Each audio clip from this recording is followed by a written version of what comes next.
Okay, so good morning, everyone, and welcome to our webinar. I'm Arantxa Iborra, Communication Manager of the Polymer Project, and I will be moderating some parts of this webinar. First of all, thank you for joining us today. We are pleased to have you attending remotely this special event, which is co-organized by the Polymer and Furious projects as a partner event of the European Green Week. The webinar will highlight the latest advances in sustainable materials, polymer innovation, and environmentally responsible technologies. We will explore how new approaches to material design, processing, and reuse can support Europe's transition toward a greener and more circular future. A few remarks before starting. The webinar is being recorded and we upload it to YouTube afterwards in case anyone would like to come back to it.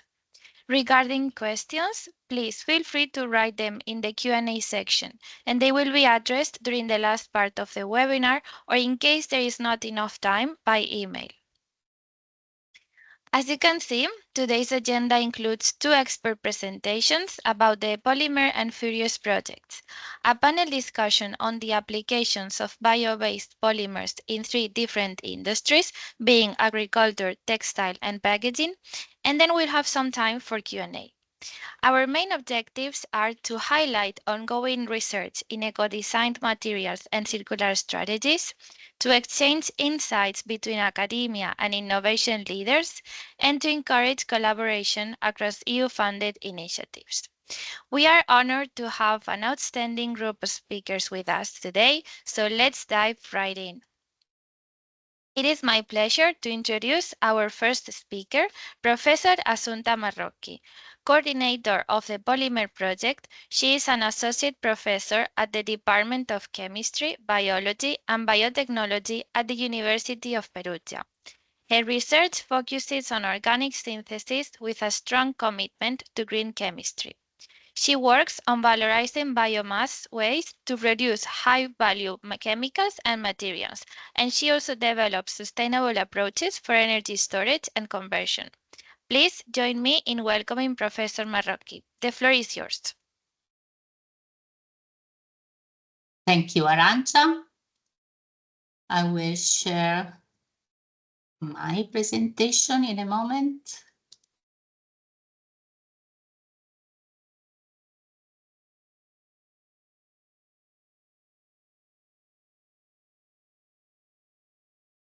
So, good morning, everyone, and thank you for joining this webinar today.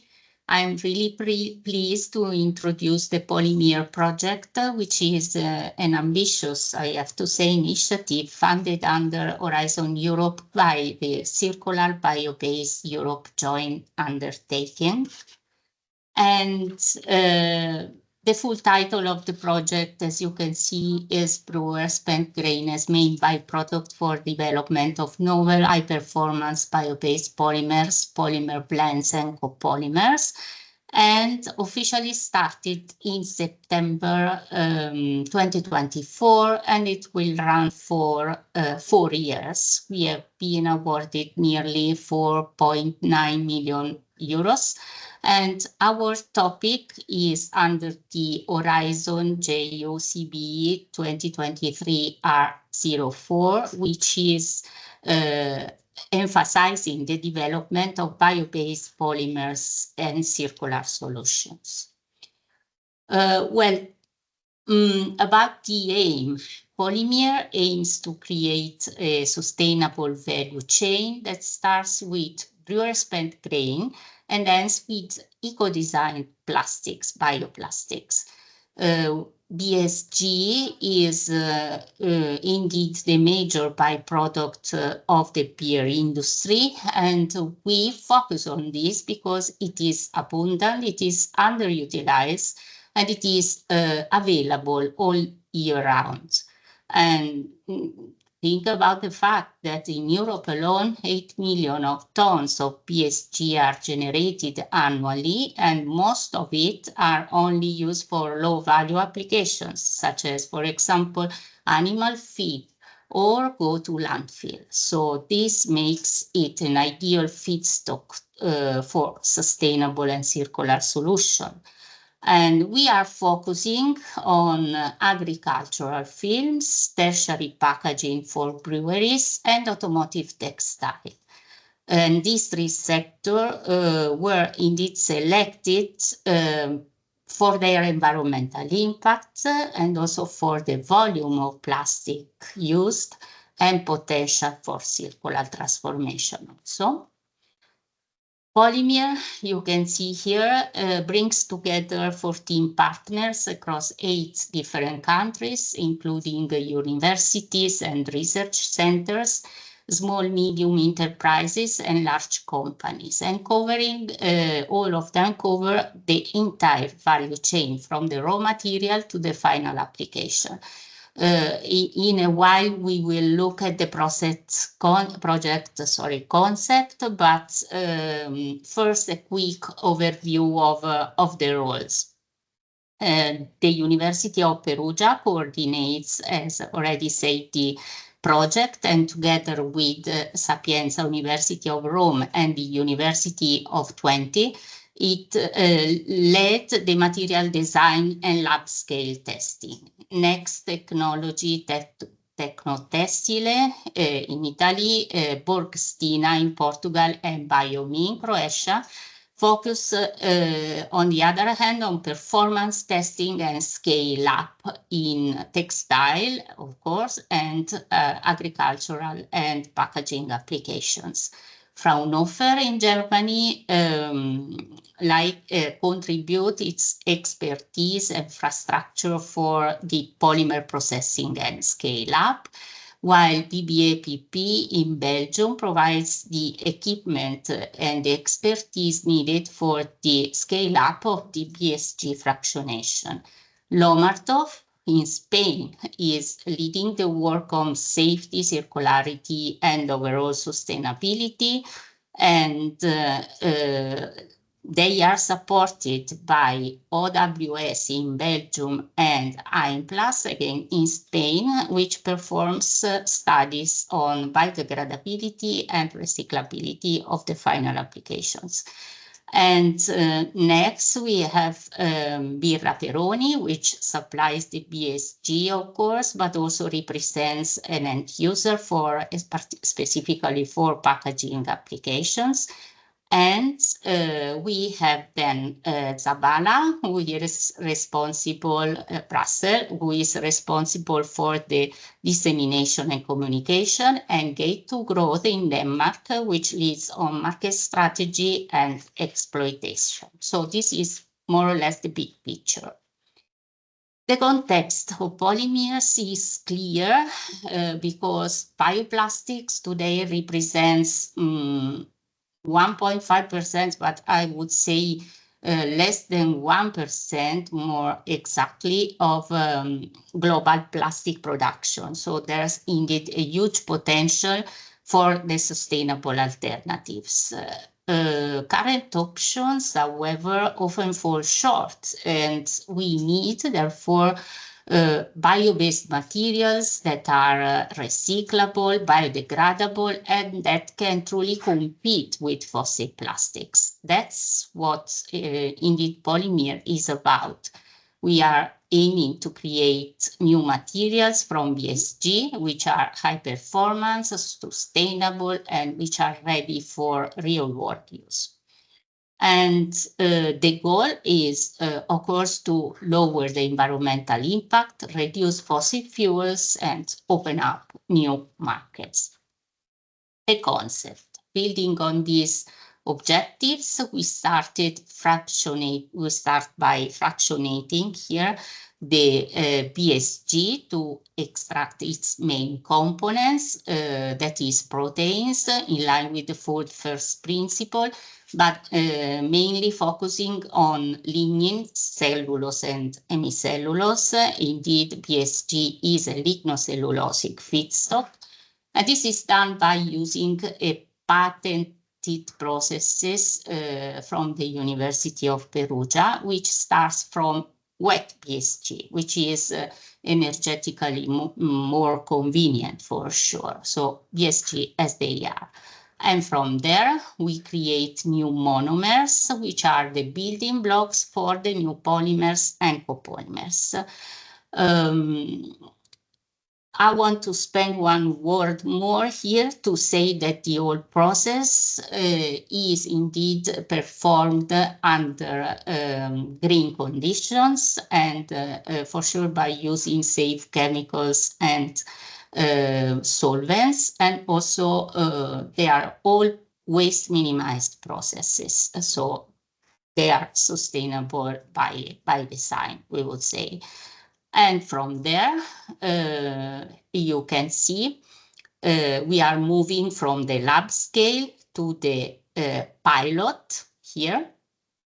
And this to be sure that the process may work at the industrial level.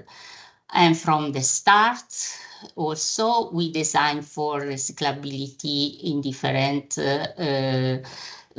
way, both mechanical or chemical, for example, and biodegradability in different environment.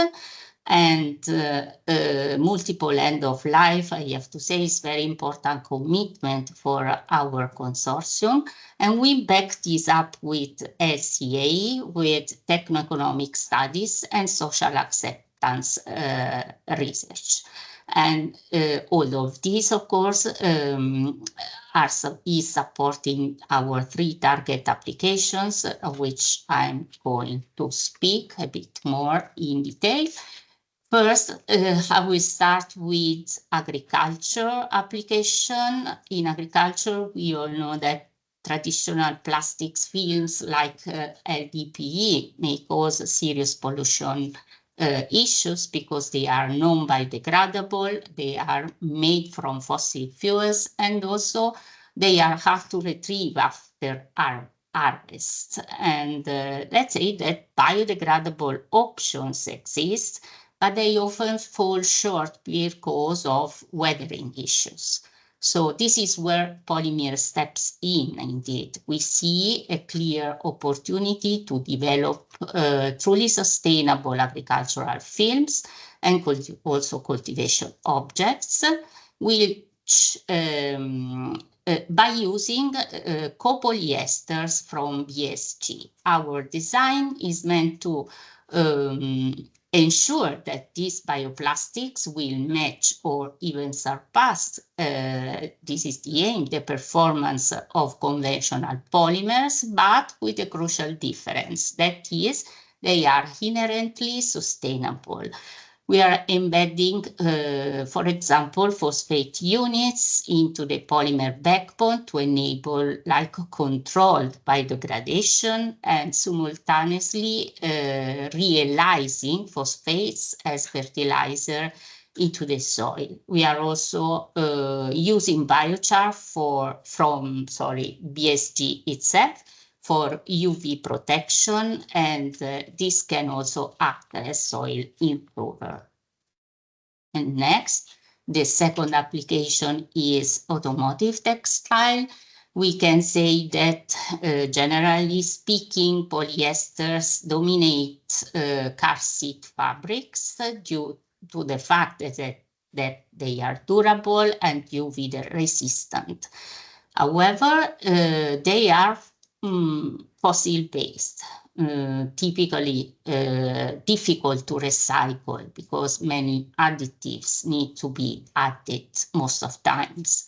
And Polymer addresses this by developing lactone-based polyesters, so polyester more in general from BSG, that can match or exceed these performance standards while at the same time introducing environmental benefits.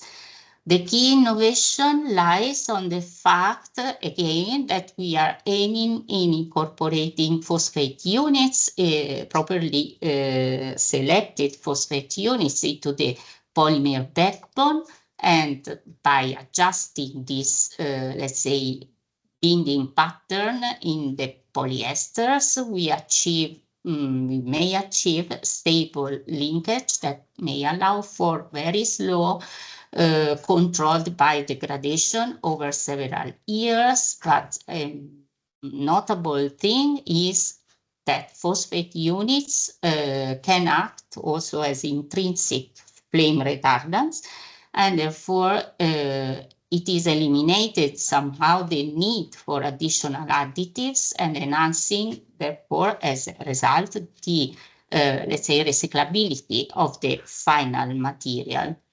And finally, the third application, which is about tertiary packaging for industrial sector, starting from, of course, brewing industries. And I have to say here that traditional pallet wraps are typically made from fossil-based plastic like PVC, like polyethylene.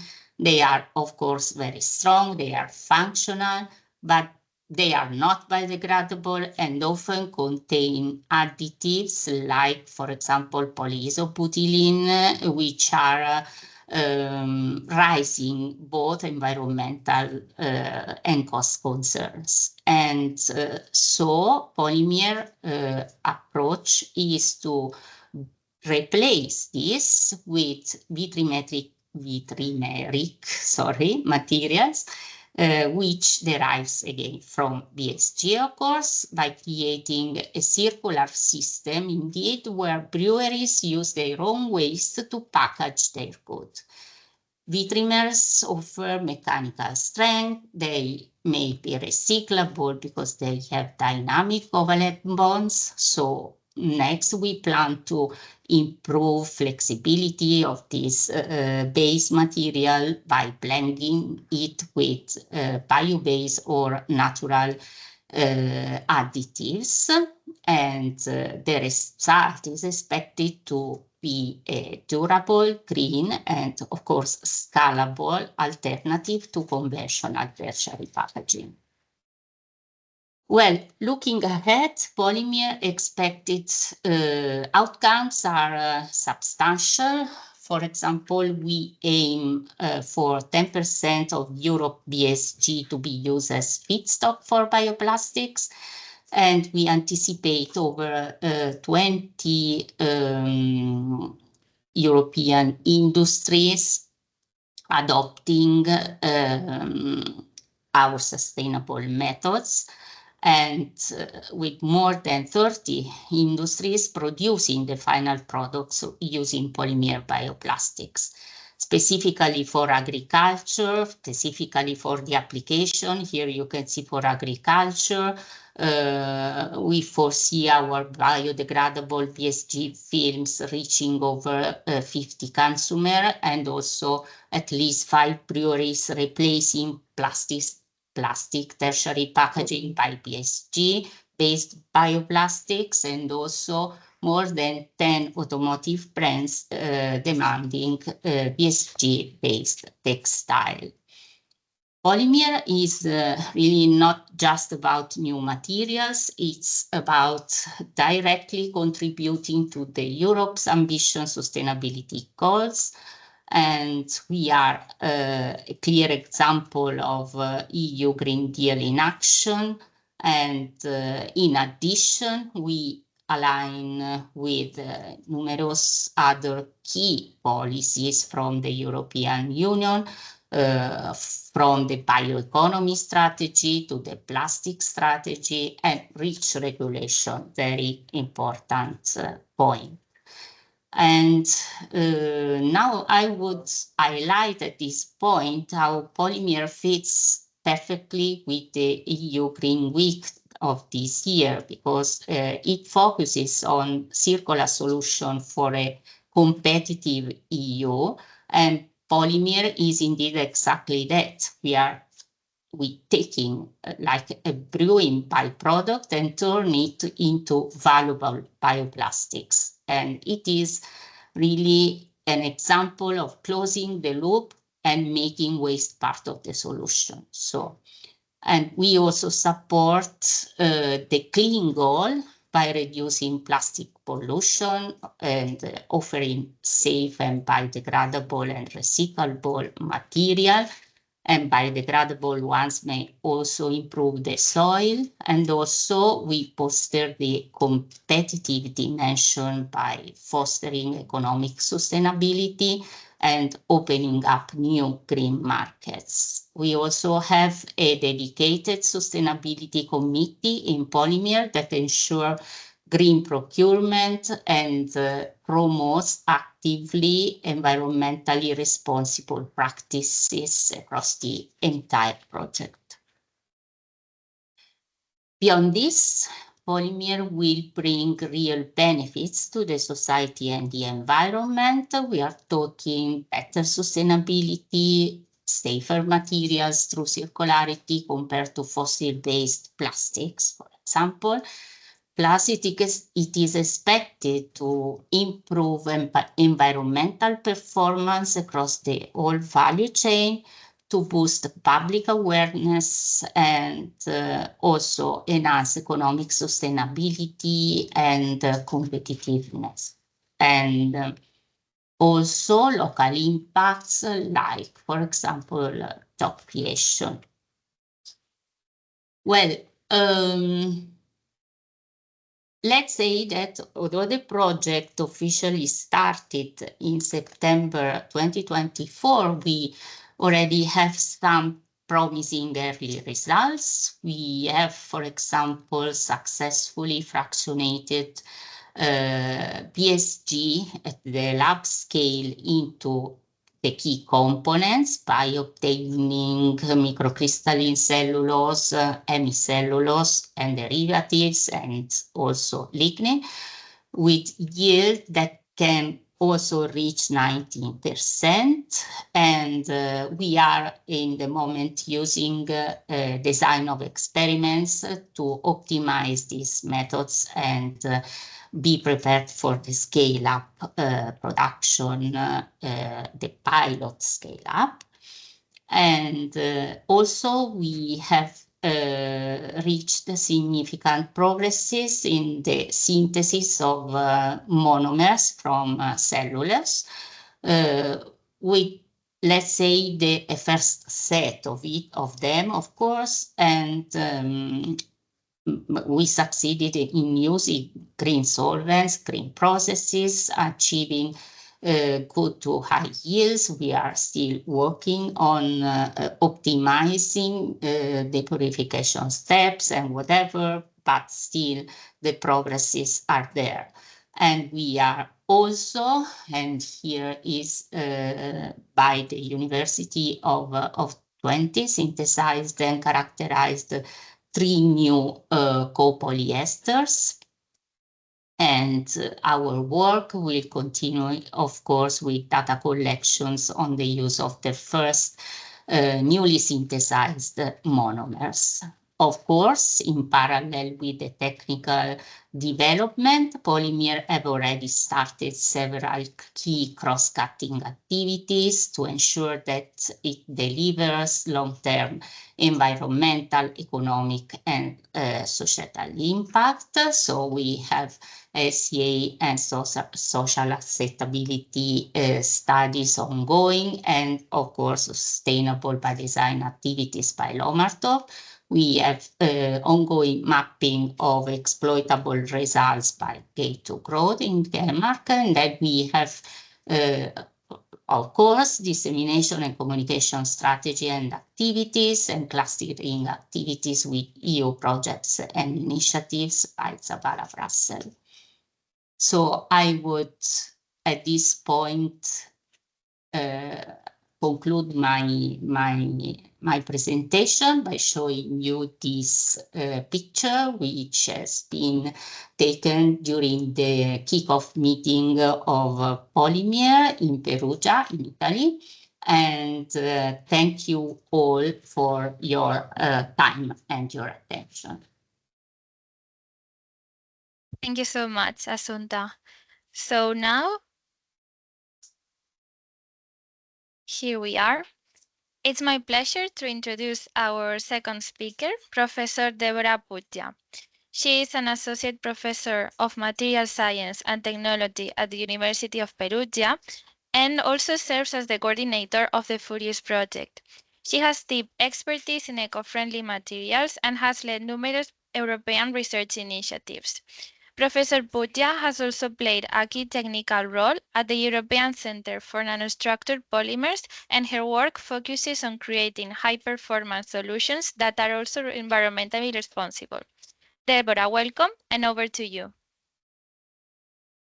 Thank you, Arantxa, for the kind introduction. Please let me share the presentation.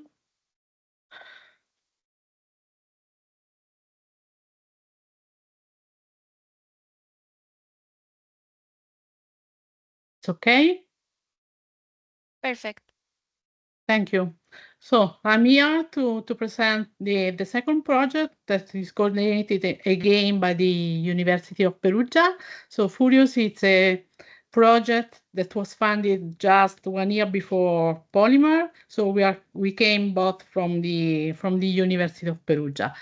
Why Furious? What is the reason why we thought about the use of FDCA to make a new proposal? The idea came from the possibility of using waste sugars to make a new monomer, to think about the possibility of replacing what is still fossil based. So the main idea came from the only polymer that is available on the market based on furanoate, that is polyethylene furanoate. How we can compare the properties of PET and PEF? If you look at the chemistry, the sources came from the putting together, as commonly known in the case of polyesters, you can have a diol and you should have also an acid. In the case of PET, you can use a two sources at least, the one for the fossil one or the green one, and you need to use the terephthalic acid. The main idea with the PF is to replace the PTA with the furan dicarboxylic acid. And this is the reason why we have on the market the PF. The main characteristic of this polymer are the mechanical performance, the good gas barrier properties. But how we can move from PEF to Furious? Avantium is one of the main players in line with the other one that is Stora Enso, that is in our consortium, that it's able to produce FDCA the pilot scale.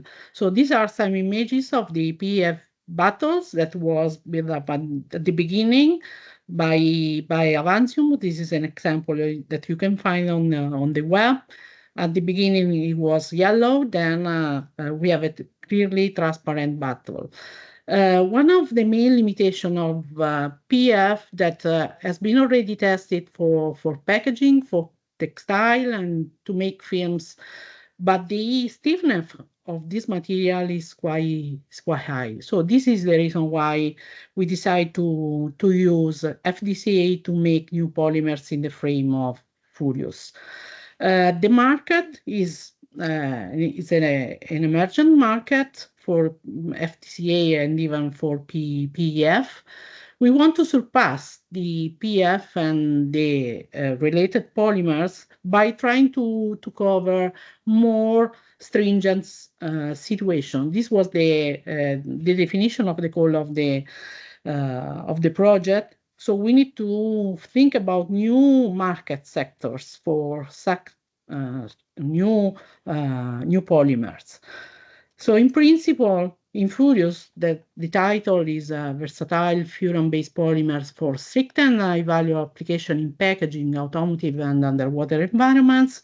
We want to couple the materials with the processing ability of these furan-based polymers by trying to use both standard system, that means injection molding, cast flow extrusion, but in parallel, we like to develop also new methodologies that were never tried up to now with the furan-based polymers. How to make it? We need to synthesize and to eco-design new materials, and we will use homopolymers, copolymers, and in some cases also we need to use the reactive blending of these monomers. So what we are looking for is it's an alternative for PEF, the only, as I say, the furan-based polymers present in the market.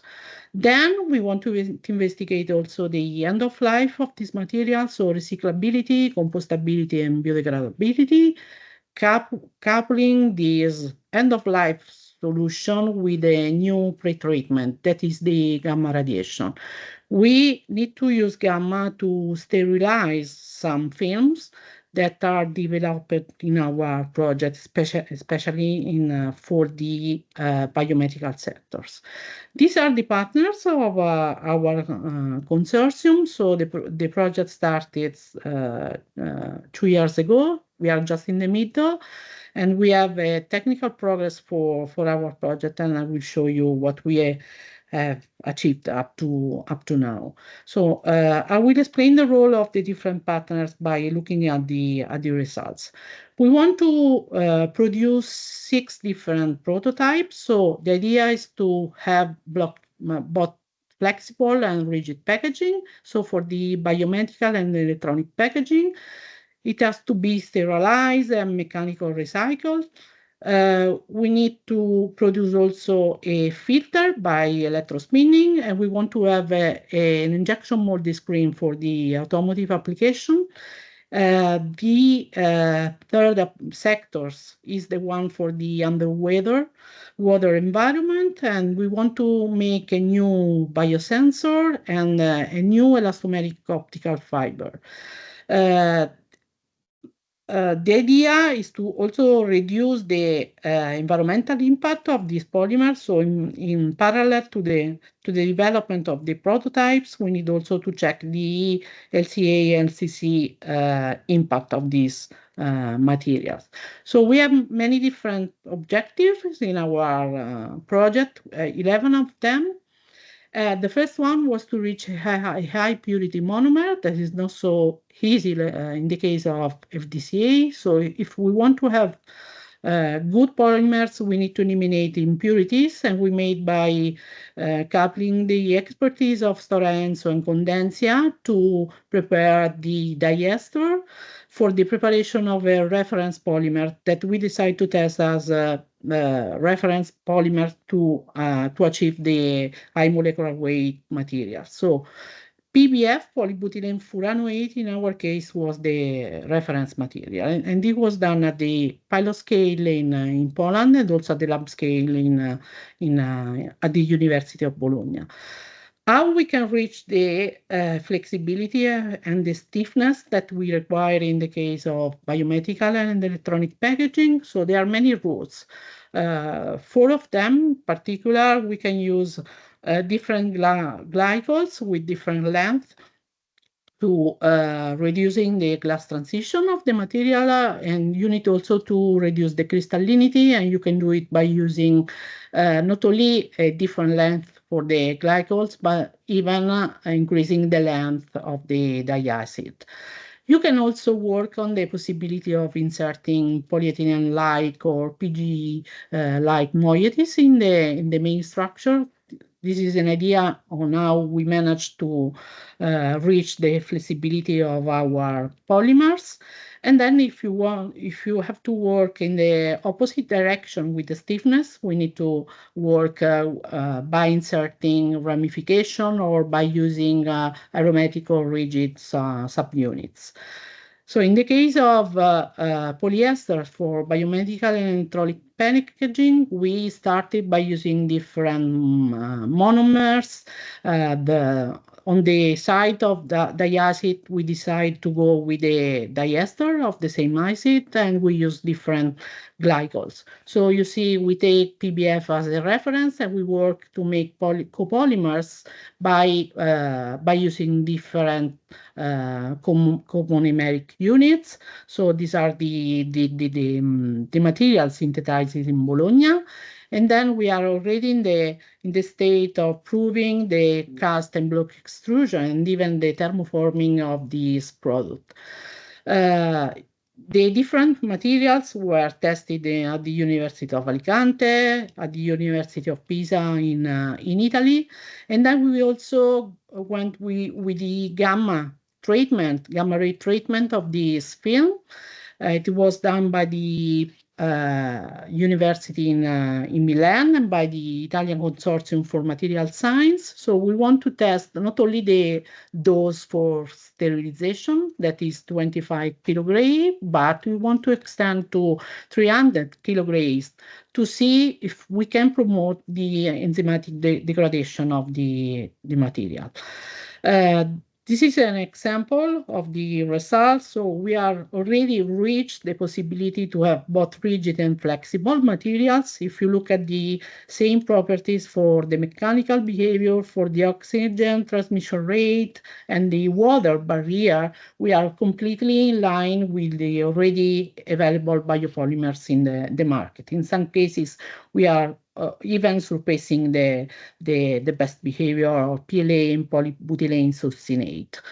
The gamma radiation also help us to, in some cases, to delay the biodegradation if we need, with some cross-linking effect on the film. But we couple the gamma radiation with the enzymatic degradation. It was made at the University of Bochum in Vienna. And we were able to recover the starting building block, the FDCA, the butanediol in our polymer. Then the second application that we have to prepare is for the automotive sector. So we need an injection molded screen for automotive, and then we need to test the electrospinning of these new FDCA-based polymers.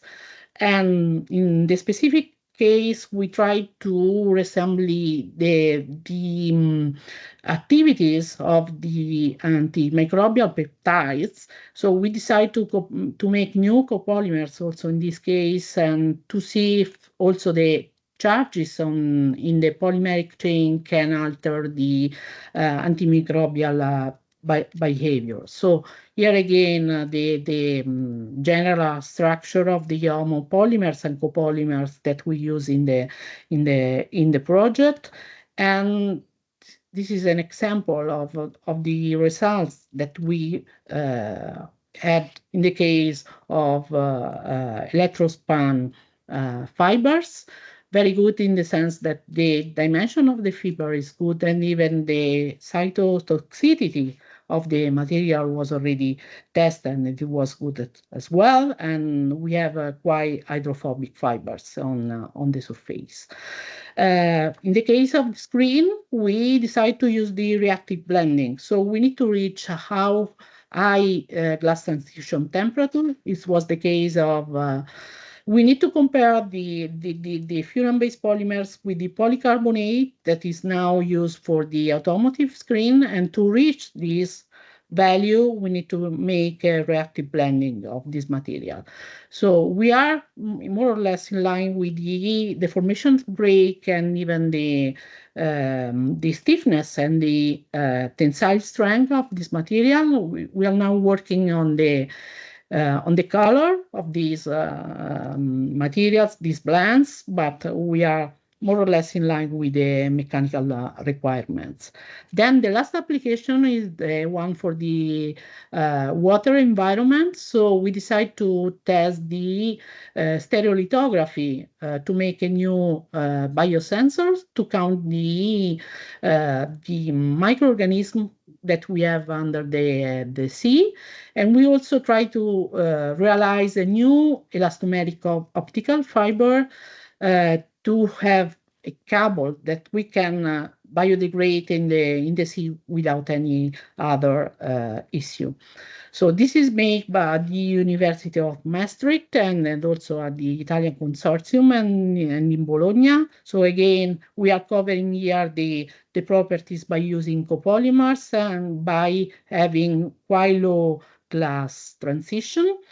And we want also to tried the possibility of using photopolymerization of FDCA-based materials modified by methacrylation. And these are some examples on how we can prepare filament films and inject samples based on FDCA. Lastly, we need to study the end of life of our material. So we try to couple the specific end of life with the application. So we want to use the enzymatic degradation in the case of packaging, but maybe the mechanical recyclability can be a suitable end of life for this application. We want to use ionic liquid and deposit solvent to make a chemical degradation or chemical reusability of material, to make depolymerization and again repolymerization of the FDCA monomers. And then we want to try to see the compostability of our films and the hydrolytic degradation in the sea environment. What is done in Furious is essentially the possibility of preparing film by no addition of fillers, coatings, or surface treatment. So we want to stay with the final characteristic by working only on the combination of the diacid and the glycols to reach the goal of having specific stringent application requirements. We focus on packaging, on automotive and on undersea, but maybe we can move these results to the other different sectors, so the transport, the furniture, and even other application sectors. And we can also help the market with the polymers converters, the polymer chemistry, and bioplastic manufacturing sectors and companies to use this material. In the frame of Green Week, maybe we can easily try to explain that we are circular, we are clean, and we are competitive. And I think it's clear that we are circular in the sense that we are using sugars to make polymers for, in our case, for very strict application. That we are clean in the sense that we are following the indication of the EU on the limited environmental issue for this material, and we are competitive because we want to cover many different markets for these new furan-based polymers. There is a sustainable design in the sense we are looking for, as I shown you before, we are looking for green glycols, and in the case of high requesting properties, we need to, in some cases, go back to the fossil ones. One of the main characteristics of the project is to try to use one single polymer for every application. And this is clear and necessary, for example, in the case of packaging sectors, in which if we want to use polymers, we need to make a multi-layer material.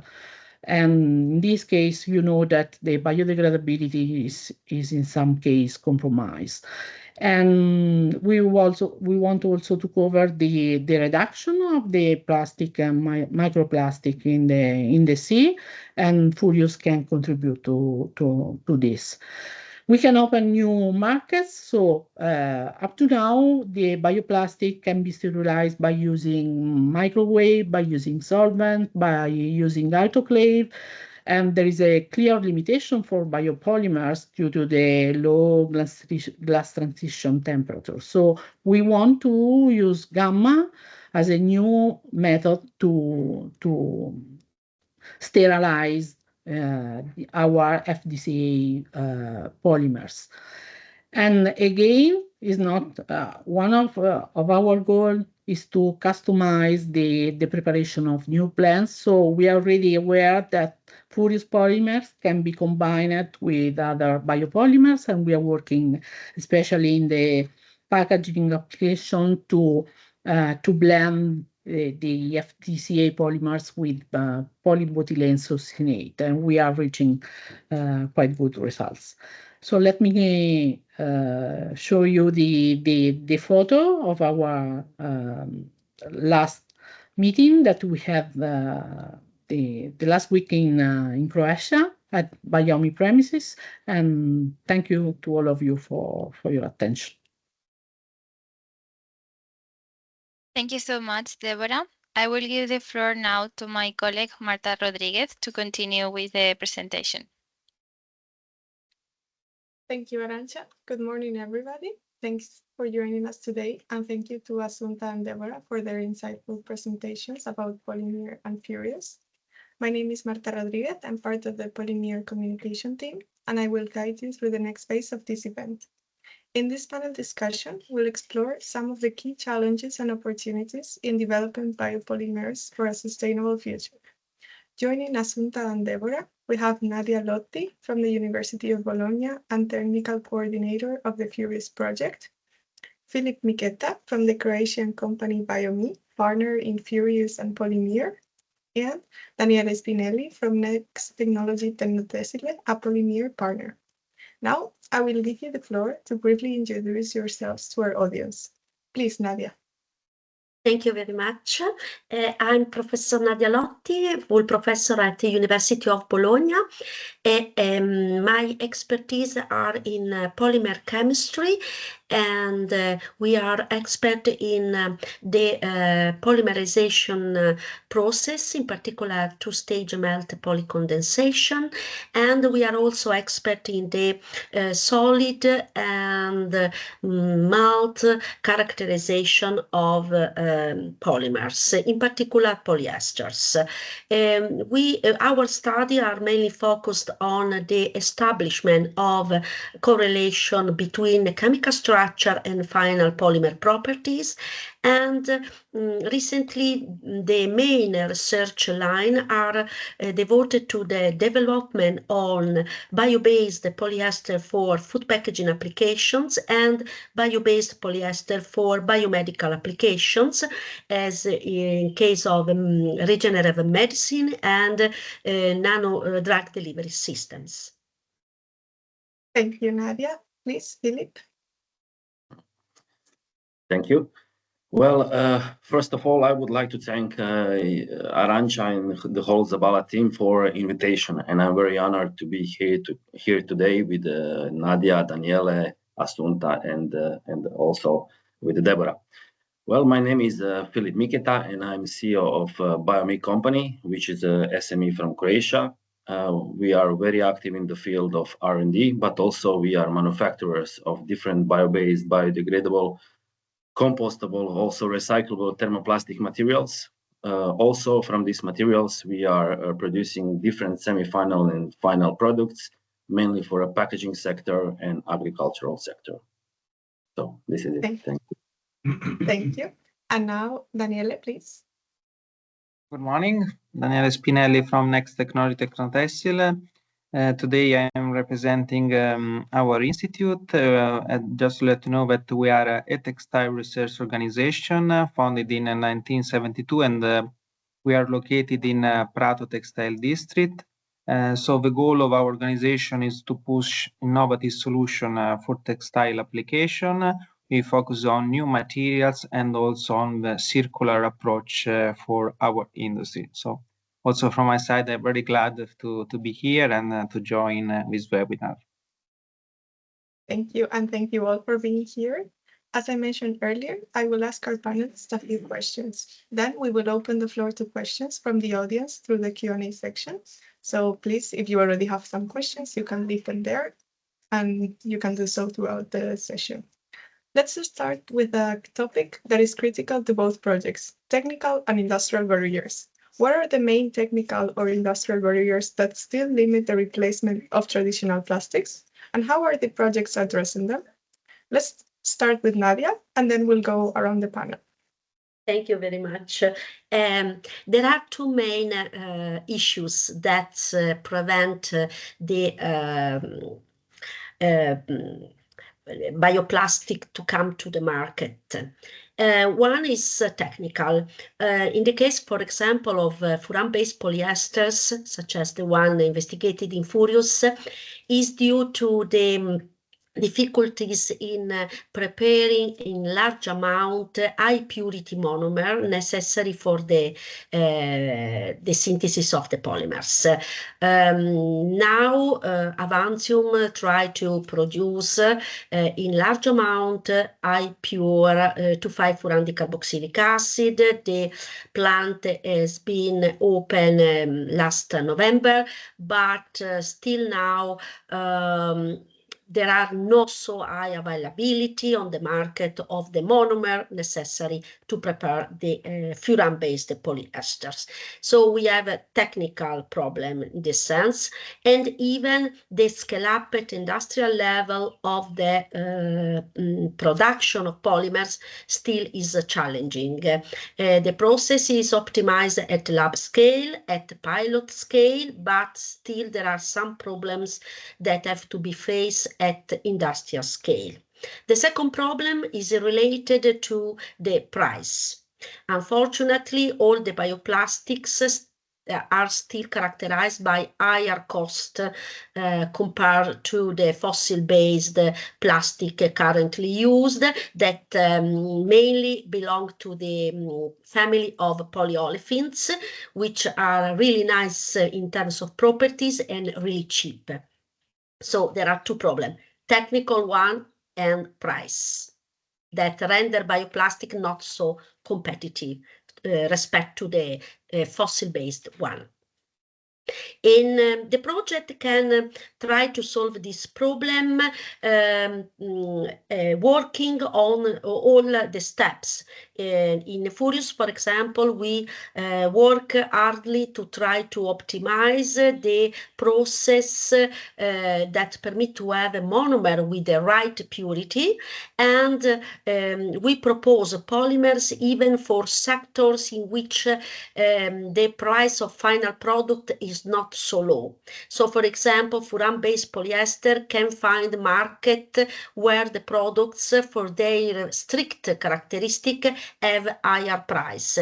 So we are trying to propose a wide portfolio of new furan-based polyester that can be useful and suitable for niche sectors where high demanding properties are required. That's all from my side. Thank you. Very interesting. Daniele, please, what's your take on this? Yes, thank you. So about the textile industry, I can say that it's not so easy also to introduce a new feedstock and new materials for different application. I'm referring to fashion industry, but also specifically also with the research that we are performing in polymer about the technical textile application. So I think for sure that there are some still technological limitation also for textile application, focusing mainly also on durability, elasticity, or performances of actual bio-based polymer that in any case need to fit the performance of synthetic one. I'm not sure other aspects are related to recyclability of materials, because now also for textile industry we are having a really a transition to circularity approach, and also the cost. I can say that because also bio-based polymer for textile application are not so much competitive at the moment, and are also price, because it's a price sensitive market, the textile industry.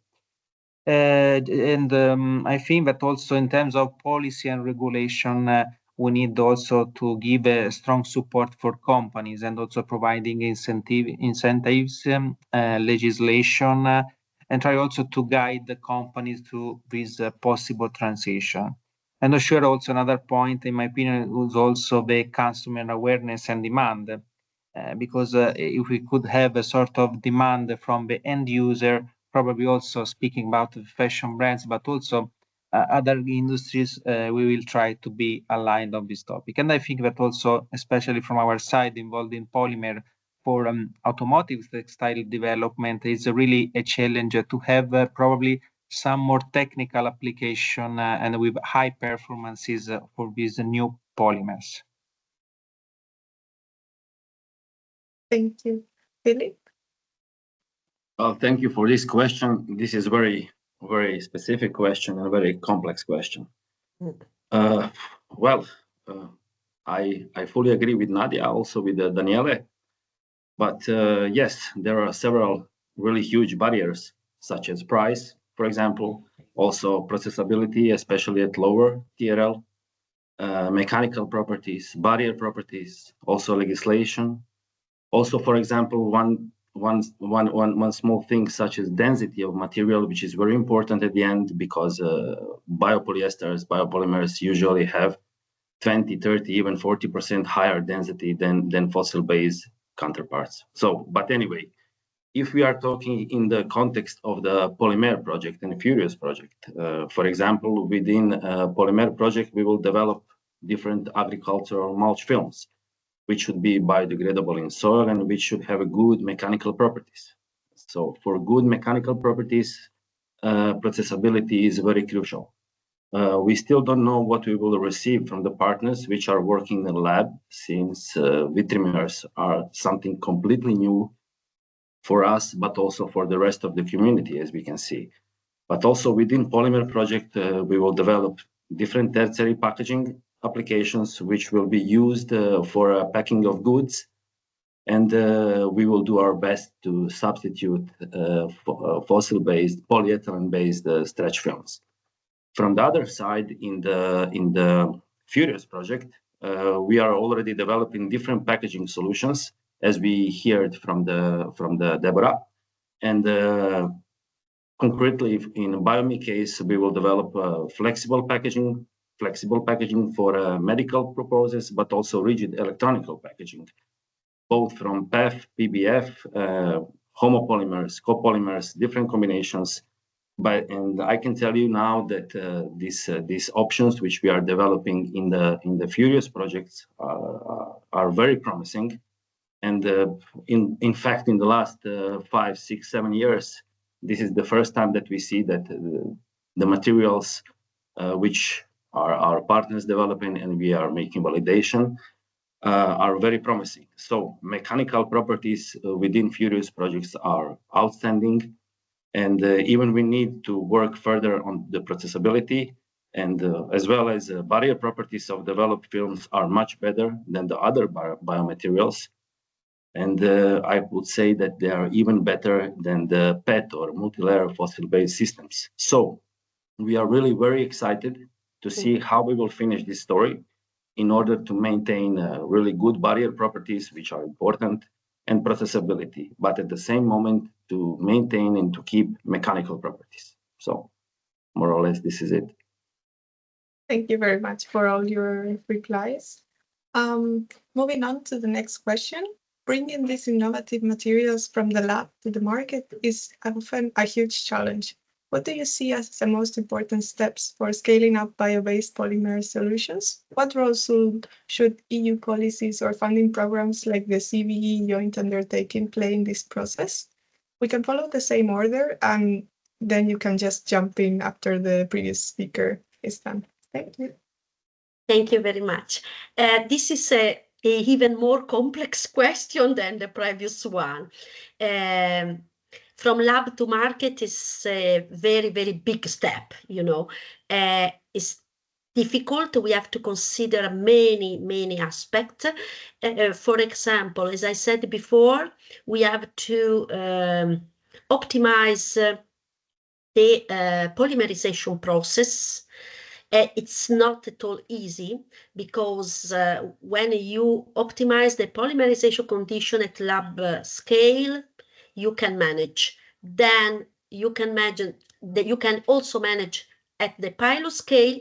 Even we saw in a Furious project that when I transfer my info to the colleagues from ZUTZ, which is connected, she has to rearrange my conditions because when the mass increases, the polymerization condition changes. And if you go to pilot scale to industrial scale, the process became even more complex. So it's not easy. This is the first step. Then we have to consider that all these steps has to keep safe and sustainable. That is not easy. And also we have to consider the cost of this process, and this have to be taken into careful account. Then we have to consider, as said by Philip, the processability of the polymer synthesis, because we have to propose some prototypes, some products, and the processability is a key point. And when you propose a new bio-based polymers, the processability is not easy to adjust, because they have they don't match exactly the fossil-based polymers.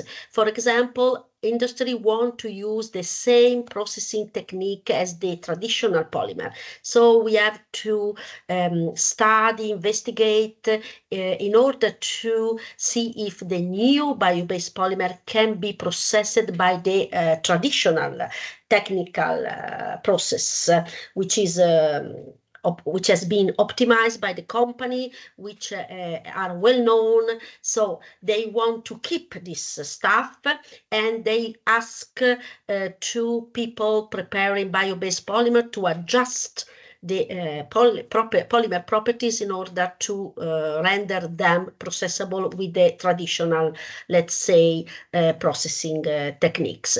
And then we have to consider the price of the final products, as I said before, because the market is competitive. So we have to guarantee at least the same properties of the traditional fossil-based plastic, but with at least the same comparable cost.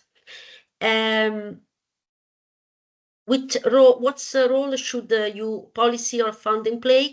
Yes, for sure, funding by Europe helps academic and industrial partner to work hardly in order to solve these issues.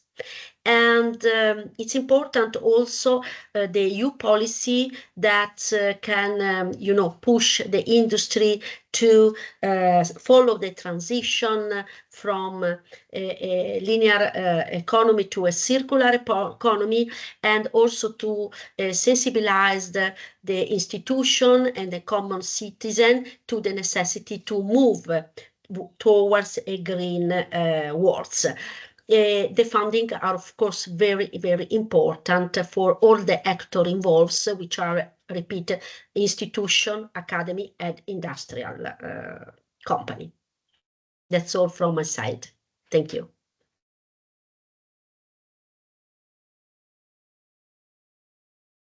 Yeah, Daniele, you can just go right ahead. Thank you.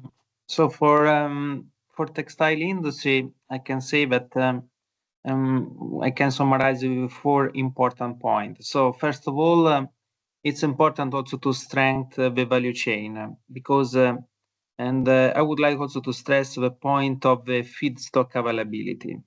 So it's important also to build a robust and EU-based supply chain also for bio-based feedstock, in order also to reduce the reliance on imports and also enhance the traceability and the sustainability of the materials that we can put on the market for the future. Another point is also the investment in R&D activities and also in pilot projects. It's important also to push innovation and also improve the performances of materials, the biodegradability, the recyclability, and also the cost efficiency of bio-based polymer, as also will be demonstrated by the end of these 2 projects. Another important point, also bio-based textile need also to meet consumer expectation, also in terms of quality and price. And what we can do is also to sort of training campaign, education campaign, and also try to help them shifting their demand as also possible end user. The circular design approach, I think that will also need to be taken into account also for the future of the textile industry, and also thinking mainly to recyclability at least, because it's essential for future application to close the loop and also to have a sort of circular approaches also on textile. To support this, we need also to have a strategic funding opportunity, and I think that also the EU Circular Bio-Based Europe joint undertaking is also a good opportunity to fund the project not only at research level but also at a pilot scale level. That could permit to have a sort of scale-up process of polymers and bio-based solution in general that could also support the industry of the future. And also the policy, because EU strategies like also to be also aligned for sustainable and circular textile strategies, that is also aimed to reduce the overproduction, promote in general textile to textile recycling, and also with the support of the eco-design approach. So that, in my opinion, are key challenges for textile application.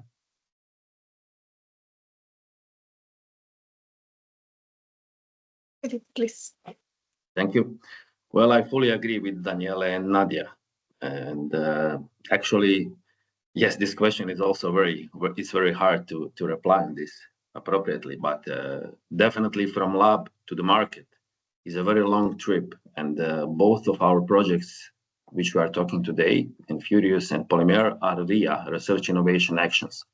So we need to finish activities at TRL 5, which is actually pilot scale. So we are starting at lab level and we are finishing at the pilot scale level. So depending on technology, we should achieve, for example, in our case, in the case of blending, compounding, as well as film extrusion and extrusion, between 20 and 50 kilos per hour. So in fact, we need to prove stability of processing and at the same time to maintain good mechanical properties and other results, which are mentioned in previous question. EU policy for funding is crucial and important because without financing, this wouldn't be possible. Neither this project, neither these projects, neither other projects where we are participating. And EU policy, except it's a very crucial, it's important because without financing, well, I'm also taking into consideration situation in the East Europe and Croatia, where I'm coming. We don't have funds for biomaterials. Once when we reach here, hopefully TRL 5, we should orient our activities towards the TRL 7 and demo scale. And also after demo, then we can speak about market and about possibility that we push these products to the market. There is also a problem, and we don't talk about this, and this is availability of the feedstock and, of course, availability of developed polymers, which is very important. Actually, without this, we will always stay at the lab level. So there are many steps before market, but yes, already now at TRL 5, we can see is there some potential or there is no potential. Also, just before entering on the market, we need better legislation and policies which would enhance use of these kind of materials and products and not to equalize them with the fossil-based options and fossil-based well-known options which we are surrounded right now. So this is it for me. Thank you to all. And finally, let's discuss sustainability at the end of the product life cycle. How do you integrate end-of-life considerations such as recyclability, compostability, and biodegradability into the development of bio-based polymer solutions? How important is it to match material properties with the intended disposal route? Nadia, please. Thanks. The end of life depends on the kind of product. you have in your hand. For example, for packaging, now recyclability is recommended, at least in Europe, but take into account that it is not always possible. For example, in case of food packaging applications, the films is contaminated by organic matter on one side, and often the product present on the market are multi-layer structures, so recyclability is challenging. In this case, compostability could be the best option. And compostability and degradability could be the best option even if you go outside the Europe. For example, if you go in Asia or in Africa, where you don't have, structure for the collection, the proper collection of plastic waste. So in this case, for example, compostability, biodegradability represent for sure the best option. So the end of life depends on the kind of plastic waste you have in your hand. In Furious, for example, we consider all the end of life. We consider mechanical recyclability. In a case, for example, of automotive screen, we consider enzymatic recyclability in some cases as for example, the car filter, as for example, the film for biomedical and electronic packaging, and enzymatic recyclability, for example, is an example of a very sustainable end of life, because you use enzymes to depolymerize the polymers into the starting monomers. They can be reused to repolymerize your polymers for the same application or for another application. In Furious, we also consider, for example, the biodegradability not only in compost, industrial compost or home compost, but even in sea, because we consider, for example, the underwater application in which our prototypes remains into the oceans. So the biodegradation in sea environment is in this case the best option. The eco-design of the bio-based polymer solution has to be carried out, take into account carefully also the end of life of the product realized with this bio-based polymer. The material properties are important in terms of, chemical structure, mainly, for example, affecting the hydrophilicity, hydrophobicity of your materials in terms of crystallinity degree. For example, if the final material is hydrophilic, the biodegradation occur easier. And for example, if you have an amorphous polymers, for sure, this degrade faster than the semi-crystalline analog. So it's important when you eco-design a new polymers, take into consideration the required final properties and even the type of end of life for this product. Thank you. Daniele, please. Yes, assured also a possibility to integrate end-of-life consideration, thinking to bio-based polymer in textile industry is essential, as I said before, not only for the environmental point of view and the impact, but also to be compliant with the regulatory compliance and the market acceptance. So take into account this, it's important start from the design of textile, and also this involved also bio-based polymers. So a developer need to create, I can say, as much as possible monomaterial textile, and also or try to include the bio-based fibers in compatible blends, but also to thinking a simple recycling approach.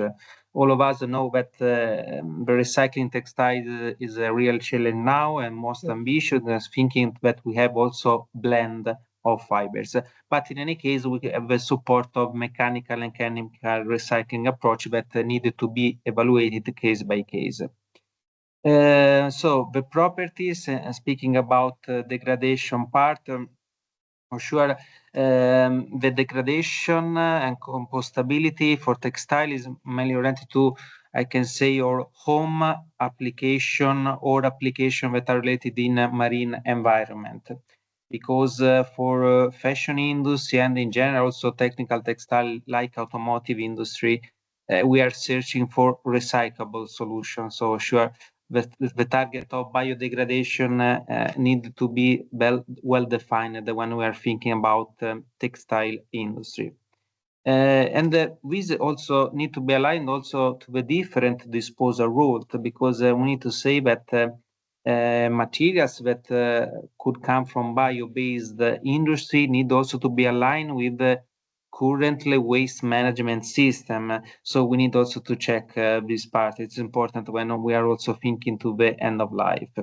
And in any case, we need to provide that the new materials could match end of life also and can also re-enter in the value chain, because as I said before, also for textile industry, we are aiming to reach and to have in Europe a fiber to fiber, or in general a textile to textile remanufacturing approach.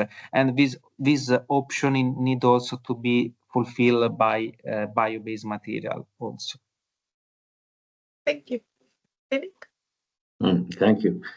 Well, what can I say after Daniele and Nadia? They covered everything. So, but once again, I will repeat. I will reply more in context of our two projects of POLYMEER and Furious, but also from our and based on our experience in other projects. For us, for me personally, for our company, the most important is that our materials and products which we are developing from these materials have a clear and clean end of life. Up to now, we developed many different materials, many different products from these materials, and almost all of them are biodegradable in different environments, and mostly compostable, because there is a difference between biodegradability and compostability in open environment, in controlled environment.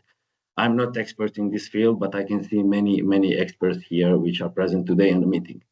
So except this option of biodegradation or composting, we are always trying to find new routes, but this depends from the project to project or from application to application.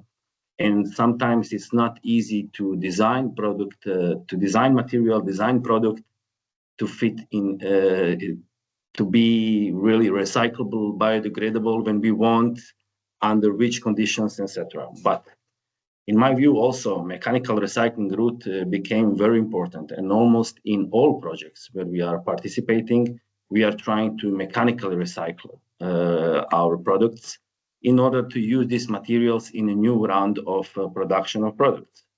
We start, I don't know, for example, with a 10, 20, or 30% of recycled content.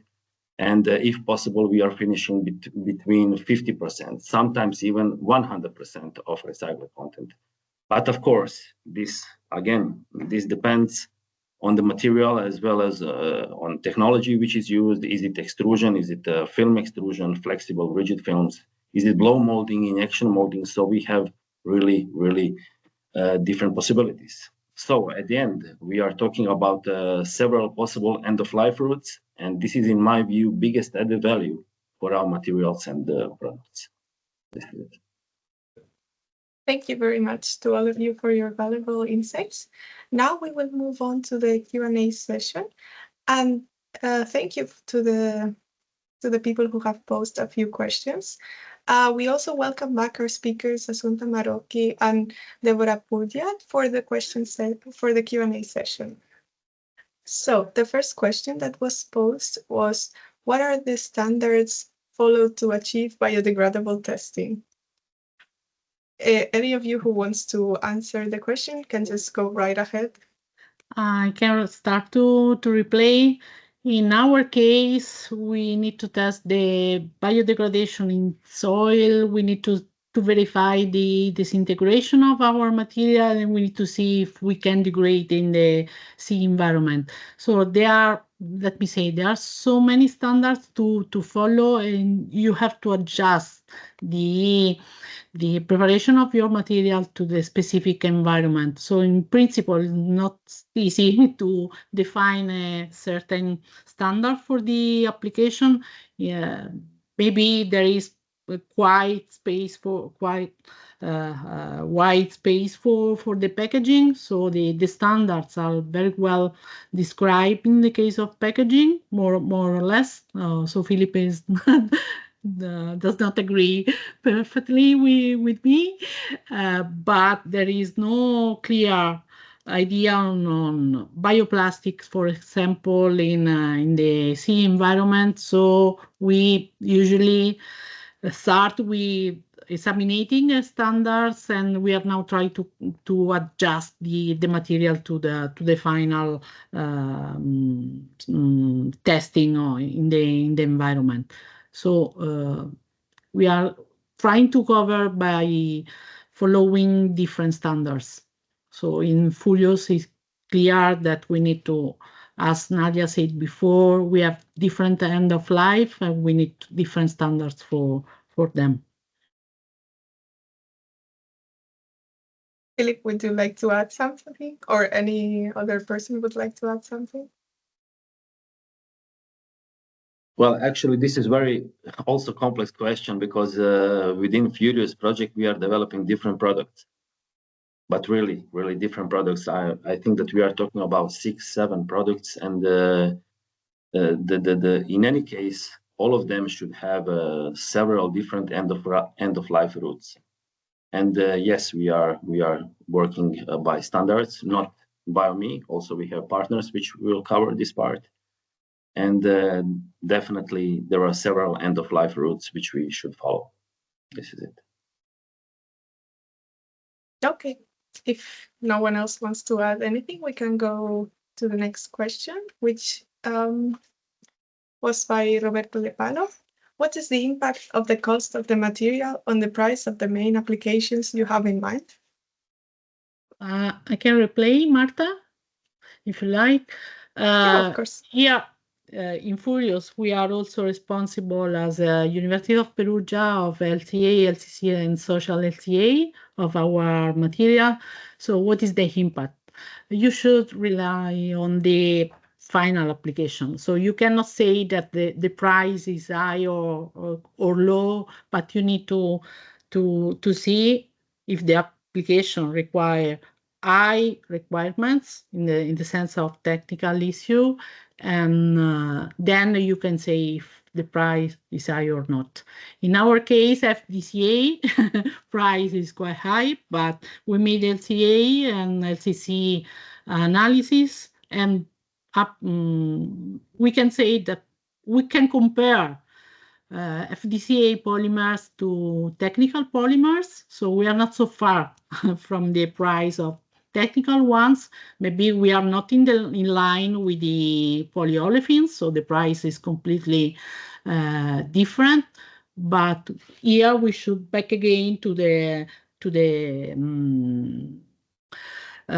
scale, because the price is high if you are at the lab, but if you move to the industrial scale, the price, the LCA can again and CC say and confirm that the final price can be lowered. So this is again a problem of scale. In our project, we have quite high strict application in terms of requirements. So the transparency and the high glass transition, for example, for the screen, can help us to find a solution with high price. So polycarbonate, that is the benchmark, is not a high, let me say, high cost polymer, but we can try to blend our furan-based polymers with a common polymers, and maybe we could consider to be in line with the cost, but again, let me move to the sea environment. We need to make a sensor. So if the stereolithography coupled to the methacrylated monomers can give a quite high cost, maybe there is no problem for this application because the sensor is 2 centimeters by 2 centimeters and the technique is high cost. So in this case, the cost of the material is not a problem. So you should always look at the final application. In principle, for the automotive and for packaging, we need to have quite low cost. This is our main issue in Furious. Thank you very much for this comprehensive answer. Would anyone else like to add something? Maybe I can say something more. I first perfectly agree with Deborah. We have to look to the final products and the benefits of final product, because there is also a point about the choice of synthesizing polymers, for example, or monomers, whatever, by using like a green environment, no? And this does not only go in parallel with lower costs. Most of times it goes in the opposite direction, no? More you try to have green, safe chemicals, which are costly in turn, and more your final compound will, your final product may have a higher cost. But it is true that this is on the other side a benefit. So we have to balance. And also I perfectly agree on the point of the scale. It depends on the scale you are in a way dealing with, and also with the type of processes that you can apply. It's not so strict, I mean. Thank you. If there are no other comments to make to this question or any other questions, then we can move on. Thank you once again to all our speakers for this insightful discussion, and thank you to the audience for your participation. I'll now give the floor back to Arantxa for some closing remarks. Thank you, Marta. So as we wrap up, I just want to extend a sincere thank you to all the speakers and panelists for sharing their expertise, and to our audience for attending this webinar today. We have had a discussion that reminded us the critical role of research in shaping a more sustainable future and the importance of cross-disciplinary collaboration in getting there. But before we go, please take a moment to check this final slide now on the screen, including the QR codes linking to more information about the project. Feel free to scan them to explore our research, connect with the teams in each project, or follow project updates. So thank you again for joining us, and we look forward to continuing the conversation. Take care and goodbye.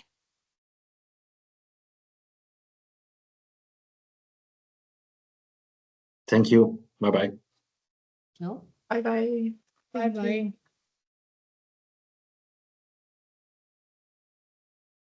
Thank you. Bye-bye.